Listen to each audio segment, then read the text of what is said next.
Bien, familia, gracias por el gesto tan bonito. Creo que sencillamente hacemos lo mínimo, lo mucho, lo grande, lo hace Jesús. Mi esposa ciertamente no ha podido estar. Hay situaciones de salud muy delicadas. Mi madre en cualquier momento puede morir, pero día a día, hora a hora, el Señor la mantiene. ¿Hasta cuándo? El Señor dirá. Quiero también aprovechar para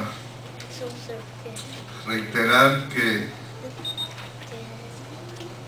sencillamente somos siervos y somos también aves de paso. La iglesia es la permanente y el dueño de la iglesia, que es Jesucristo, es el permanente y siempre está presente. Nuestra mirada siempre está en Jesús, pastor de los pastores. Y quiero también felicitar y compartir con el pastor Jorge García y su esposa. Pastor, le admiro. No le conozco mucho, o sea, le conocí una vez de paso en su iglesia allá en New Jersey. Pero le he aprendido a conocer, estoy aprendiendo a conocerlo. Gracias, pastor, por estar con nosotros aquí. Le admiro, igual que a su esposa. Y entiendo que también hoy nos visita otro pastor, ¿cierto? Pastor, por favor. Él ha trabajado en administración en la iglesia por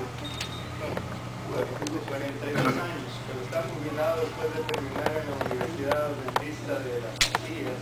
Los últimos 30 años fueron ahí. Todo, bienvenido, querido hermano y amigo. Todo administrador y a la esposa también. Por sus manos estoy seguro que han pasado cientos de pastores, maestros y demás. Y ese es el gozo de que en la iglesia el Señor ha capacitado y ha dado dones y talentos para que el ministerio de la iglesia crezca y sea completo. Ciertamente me emociona la mañana y no tengo otra que decirle. Los días que el Señor nos permita continuar, esperamos hacer el trabajo que Él nos indique que hacer. Y que al final de mis días laborables, como dijeron un día conversando de las tareas del ministerio, fui y somos amigos con el pastor Isaac Suárez, quien fuera presidente en Puerto Rico 2 veces, una linda amistad. Y un día lo invitamos para dar un entrenamiento en Dalton cuando vine la primera vez. Y dialogando en la casa, él como presidente específicamente de Puerto Rico, pues recordábamos una serie de nombres de pastores, príncipes de Jehová. También surgieron otros nombres que desviaron el blanco. Y él me decía desde lo más profundo de su corazón: Samuel, la tarea del ministro es una carrera. Luego agregaba: mantén en tu mente siempre terminarla como un príncipe de Jehová. Y ese es mi pedido ante Dios. Terminar como príncipe de Jehová. Así es que nuevamente gracias y permítanme presentar lo que el Señor nos ha dado para esta mañana.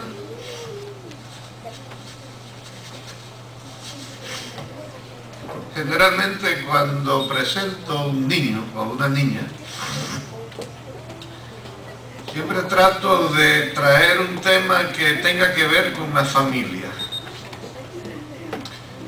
Y hoy no es la excepción. Al observar no solamente esta iglesia, sino todas las iglesias por las cuales hemos caminado, veo que hay siempre algo que es necesario. Tiene que ver con instrucción a los chicos, tiene que ver con disciplina a los chicos. Y tiene que ser así porque el Señor, nuestro Padre Celestial, aún nos disciplina a nosotros. Él es nuestro Padre. Y Él no ha terminado la tarea con ninguno de nosotros. Y Dios también usa la disciplina. La lección de esta semana, de alguna manera, habla de eso. Por eso, quiero introducirme, y mi tema de paso se titula El Señor instruye a sus hijos. Y quiero usar la palabra disciplina para decir lo siguiente. A menudo cuando la escuchamos, esa palabra asusta a muchas personas, e incluso a los niños. Sin embargo, es porque a menudo vemos la disciplina como una espada que está a punto de caer sobre nuestras espaldas. Me tomé el tiempo para, además de chequear en el comentario bíblico, ir a un diccionario y buscar esa palabra. Y un diccionario común cualquiera diría lo siguiente, dice lo siguiente: instrucción física, moral o mental de una persona. Así lo podrían leer en cualquier diccionario. Pero en el comentario bíblico, la palabra disciplina nos presenta el origen de dónde viene. Viene del griego, paiteia. Paiteia, en griego, significa educación de un niño, instrucción y corrección. Y esa definición, o esas tres definiciones o significados de la palabra, me gustan. Me encajo en ellas. Y queridos hermanos, todos somos parte de una familia. Ya vimos, una nenita forma parte de la familia Candamil. Y así cada niño que va creciendo, formamos parte de una familia. Y aún nosotros, a la vez adultos, formamos parte de una familia. Familia regular, la familia sanguínea. Y ciertamente los padres, como parte de su responsabilidad, está educar a ese niño o a esa niña, instruirlos y también corregirlos. Forma parte de la responsabilidad que asumimos en el momento que procreamos criaturas. Y hermanos, de alguna manera hay una similitud con la familia espiritual. ¿Qué pasa cuando nosotros nacemos de nuevo? Cuando nos entregamos a Jesús, cuando somos bautizados, nos hacemos parte de la familia de Dios. Y quisiera nomás preguntar, ¿cuántos se sienten contentos de formar parte de la familia de Dios? Yo me siento contento.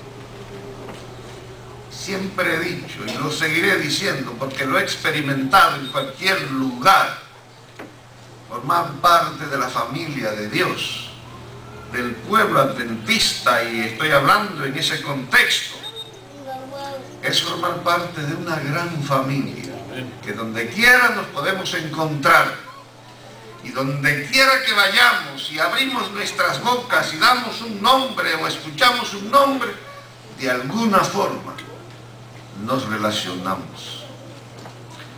Y por eso hay que tener cuidado cuando hablamos y comentamos, porque de momento puede decir esa persona, ¿sabes qué? Ese es mi tío, mi hermano, o mi cuñado, porque así es la familia, una familia grande. Dios nos acepta como sus hijos, Él se convierte en nuestro Padre. La lectura bíblica de hoy nos hablaba precisamente de que Dios nos trata como hijos, y como hijos el Señor también nos disciplina. El tema está basado en Hebreos, el capítulo 12 y los versículos del 5 al 13. Y voy a leer otra vez el pasaje. Y ya habéis olvidado la exhortación que como a hijos os dirige el Señor al decir: Hijo mío, no menosprecie la disciplina del Señor, ni desmayes cuando te reprenda, porque el Señor reprende al que ama y azota al que recibe por hijo. De manera que este texto, o estos dos textos, nos presentan una idea bien clara. Dios disciplina, Dios de alguna manera corrige, Dios de alguna manera instruye a los que aman. ¿Cuántos sienten el amor de Dios en su vida? Nos ama, por eso envió a Jesús para salvarnos. Y también nos disciplina porque somos sus hijos. Los cristianos a menudo tendemos a pasar por alto el valor disciplinario de las vicisitudes, y ese descuido nos priva de preciosas lecciones que de otra manera no podríamos aprender. Por eso a menudo pasamos por dificultades, pero es para Dios enseñarnos, y algo muy importante, siempre para nuestro bien. Aunque quizás duela y suframos y lloremos, pero es para nuestro bien. Compartían con la clase de escuela sabática un incidente, y tengo el permiso para mencionarlo porque lo hizo también en público el hermano Delgado y Silvia Delgado, a quienes ustedes conocen. Había aplicado para una casa y habían sido aceptados y todo estaba marchando bien, y en el momento de que se llevara a cabo ya la transacción al final, llaman a Silvia y a Francisco para decirle: lo sentimos. Quedan descartados porque hubo un error en el realtor que llenó dichos documentos. Y por ese error que cometió otro, lo descalificaron. Y no fue fácil afrontar la situación. Y en un momento dado, estábamos en la iglesia conversando con el hermano Delgado. Providencialmente llegó Mayra, hoy apellido Lemus, llegó allí, providencialmente. Y claro, como ella es experta en asuntos de venta y compra de casa, Francisco le presentó el problema. Y ella tan solo le dijo: no todo está perdido. Inténtenlo de nuevo, llenen otra vez la solicitud. Y con esas palabras se animan, van, lo intentan de nuevo, y fueron otra vez escogidos. El negocio volvió a darse para ellos, con una bendición, que ahora por menos dinero. Y hoy están muy felices, porque a pesar de una prueba, a pesar de una dificultad, a pesar de una situación que les causó tristeza, de alguna manera Dios les premió les ayudó, corrigió lo que había que corregir. Y a menudo Dios nos señala que hay que mantener la confianza y la seguridad en todo el proceso que un hijo de Dios emprende. De manera que el Señor corrige a sus hijos de igual manera que los padres terrenales lo hacen. Y yo quiero decirle a los padres aquí, incluyéndome a mí, que ya digamos tengo 3 hijos adultos grandes, pero de igual, de tanto en tanto hay que, especialmente cuando lo piden, echar un consejo o velar por los nietos. Queridos hermanos, hay una instrucción que vale más que palabras. Es el modelo, el ejemplo que los hijos puedan ver en nosotros como padres. ¿Qué modelo le damos nosotros a los hijos en el proceso de enseñarlos, de instruirlos y de corregirlos donde hay que hacerlo para prepararlos para que sean hombres y mujeres del bien? Leí hace un tiempo atrás una historia de 2 vecinas que tenían niños adolescentes y eran amiguitos, pero una de las vecinas notaba que el vecinito como que no era muy buena compañía para su hijo, y ella trataba de orientar a su niño. No le prohibió, no te juntes con el vecino, no llegó hasta ahí, pero siempre estaba pendiente a esa amistad. Y creo que esa dama era una dama muy sabia, porque los padres debemos también saber con quién se amistan nuestros chicos, quiénes son los amigos, amigas de nuestros hijos, porque a veces esos amigos y esas amigas son los que desbaratan con los pies lo que con oración y trabajo y esfuerzo los padres construimos en los hijos. Y eso era lo que la señora cuidaba. A menudo la vecina venía y le decía: vecina, ¿ya se enteró de qué? Mire que mi hijo se encontró un billete de $50 en la calle. ¿Sí? Ah, qué dichoso es su hijo. Y así a menudo la señora le hablaba de lo dichoso que era su hijo. Nunca se preocupaba por qué su hijo llevaba cosas que no le pertenecían o que constantemente llevaba cosas al hogar. Y la madre las aceptaba como que se las encontró, que alguien se las regaló. Un día llegó un carro de la policía para descubrir que aquel chico se había dado a la tarea de desarrollar el hábito de apoderarse de lo que no era. Pero a la misma vez se descubre que la madre también tenía ese mismo problema. Y en esta ocasión la policía no fue exactamente por el muchacho, fue por la madre.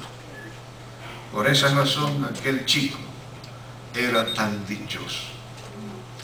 Los padres tenemos la responsabilidad de ser leales a Dios en primer lugar y también leales a los principios. Y en el proceso de disciplinar de Dios, nosotros como hijos, como cristianos, no estamos exentos. En la Biblia hay muchos casos de cómo Dios disciplinó a muchas personas. Podemos pensar en David, en términos generales en el pueblo de Israel. Pero permítanme compartir la manera como Dios disciplinó a un ¿cómo diríamos? A un cristiano, a un profeta, a un pastor. Y me refiero a Jonás. Me refiero a Jonás. Y en el capítulo 1 y los versículos 1 al 3, ahí está la historia resumida de por qué Dios tuvo que corregir a Jonás. Permítanme leerlo. Sé que el tiempo avanza y espero terminar en breve. Vino palabra del Señor a Jonás, hijo de Amitai, que le dijo: levántate, ve a Nínive, a esa gran ciudad, y pregona contra ella, porque su maldad ha subido ante mí. Pero Jonás se levantó para huir a Tarsis de la presencia del Señor, descendió a Jope y halló una nave que salía para Tarsis, pagó su pasaje y entró en ella para ir a Tarsis, lejos de la presencia del Señor. Aquí encontramos a un hijo de Dios desobediente, pero además desobediente, era un profeta, era un pastor, era un predicador, huyendo de la presencia de Dios. Pero de alguna manera esta historia nos tiene muchas enseñanzas para nosotros. Jonás, desobedeciendo y huyendo de la presencia de Dios, pensaba que podía esconderse. Tomó un pasaje en un barco. Y todos sabemos las consecuencias de su desobediencia. Pero qué bueno es pensar que a pesar de la desobediencia, Dios siempre tiene un plan para sus hijos. Y como un padre amoroso, trata de guiar esa vida torcida para enderezarla. Y cuando nosotros leemos el capítulo 2 de Jonás, nosotros encontramos a un Jonás en problemas y dificultades, pero con algo que nunca perdió a pesar de que huía de la presencia de Dios: su oración, una oración que llega, que conmueve. La oración de Jonás, dice el texto: entonces desde el vientre del pez Jonás oró al Señor su Dios y dijo: en mi angustia invoqué al Señor. ¿Y qué hizo el Señor? Me oyó. Desde el seno del sepulcro clamé y oíste mi voz. Me echaste en lo profundo del mar, me rodeó la corriente, todas tus ondas y tus olas pasaron sobre mí. Entonces pensé: desechado soy delante de tus ojos, mas volveré a mirar tu santo templo. Las aguas me rodearon por completo, me rodeó el abismo y las algas enredaron mi cabeza. Descendí a la raíz de los montes. Para siempre la tierra echó sus cerrojos sobre mí. Pero tú, Señor Dios mío, sacaste mi vida de la sepultura. Cuando mi vida desfallecía en mí, me acordé del Señor, y mi oración llegó hasta ti, hasta tu santo templo. Los que siguen a los ídolos y los orios pierden la gracia que podrían alcanzar. Pero yo, con voz de alabanza, te ofreceré sacrificios. Pagaré lo que prometí. La salvación viene del Señor. Entonces el Señor mandó el pez y vomitó a Jonás en tierra firme. Mis hermanos, nos habla de un Dios misericordioso, de un Dios amoroso, poderoso, sostenedor en la adversidad. Se introduce en lo más íntimo de nuestras vidas. Y un Dios que tiene recursos inagotables, que habrá de usarlo para salvarnos y para llevarnos al camino que Él quiere que andemos. Un acto de desobediencia. Pero Dios, en su amor, perdona y restituye a Jonás. Y hay una pregunta que quiero hacer. ¿Hemos pasado nosotros por alguna prueba igual? ¿Por qué Dios disciplina? Ahorita hablamos a quién Dios disciplina. Ahora, ¿por qué Dios disciplina? El versículo 7 de Hebreos 12 nos dice: soportad las pruebas como disciplina, pues Dios os trata como a hijos. ¿Por qué? ¿Qué hijo es aquel a quien su padre no disciplina?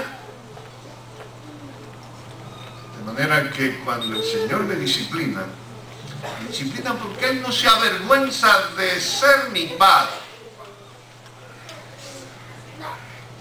ni se avergüenza de que yo o tú seamos sus hijos. Todos nosotros hemos escuchado y hasta quién sabe si conocemos a personas que han dicho de sus hijos: qué lástima que es mi hijo. Se avergüenzan de decirse: soy el padre de tal o cual persona. Dios nunca se avergüenza de nosotros, a pesar de que a veces nosotros nos avergonzamos de Él. En esta mañana yo quiero reiterar: Dios nos disciplina porque somos sus hijos y quiere prepararnos para estar con nosotros para siempre. Personalmente dije, la responsabilidad de ser padre conlleva también disciplinar a los hijos. Y en el verso 8 añade otra razón. Dice allí: si os dejara sin disciplina, de la cual todos participan, seríais bastardos. Dios me disciplina porque no soy un bastardo. ¿Qué quiere decir de bastardo? En mi país, soy dominicano, ya cambiaron, por suerte, pero el acta de nacimiento era un pliego de eso de papel legal, y allí aparecía un testamento, y hay una declaración que a menudo aparece, y es hijo legítimo de Jacobo García y Josefa Amantina Lizardo. Si no, y lo legítimo significaba que estaban casados, papá y mamá. He visto acta de nacimiento que la palabra legítimo no existe, existe la otra: hijo ilegítimo de fulano y mengano. Dos personas que no estaban casadas. Los hijos son ilegítimos y normalmente le llaman bastardos, hijos hijos fuera del matrimonio. Y aquí se usa la expresión, por lo menos en mi versión que tengo: no somos hijos bastardos, somos hijos legítimos de Dios. Así que cuando Él nos corrige es porque nos considera hijos legítimos de Él. Nos hizo, nos compró, nos redimió y viene muy pronto por nosotros. Y hermanos, hay otra razón por la cual Dios nos corrige. Un padre que no corrige a sus hijos o a sus hijas, sencillamente le cabe una expresión que quizás suena fuerte, pero es verdad: es negligente, no cumple con su responsabilidad. Y qué lindo es saber, recordar: Dios no es negligente, Dios es muy responsable con lo que Él ha creado y con lo que le costó la sangre de su Hijo amado. Finalmente, hay otros beneficios de ser hijo e hija de Dios. Voy a enumerarlos rápidamente y con esto sí yo termino.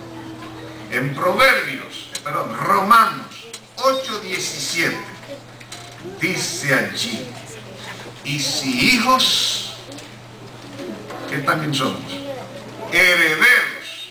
Herederos de Dios y coherederos con Cristo.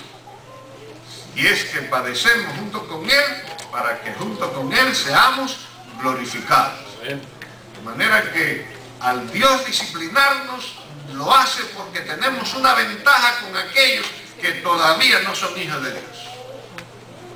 Somos herederos y coherederos con Cristo Jesús. Qué hermoso saber que tú y yo tenemos una herencia en el reino de los cielos. Y aunque aquí quizás no tengamos una herencia, pero tenemos la herencia más grande que podamos imaginarnos: la vida eterna. Y otra ventaja que tenemos al ser hijos de Dios está en Filipenses 3:20. Y esto tiene que ver con inmigración. De inmigración se trata el tema de esta mañana. Dice Filipenses 3:20: Pero nuestra ciudadanía, ¿dónde está? Está en los cielos, de donde esperamos ansiosamente al Salvador, al Señor Jesucristo. Aquí cada uno de nosotros tiene una ciudadanía.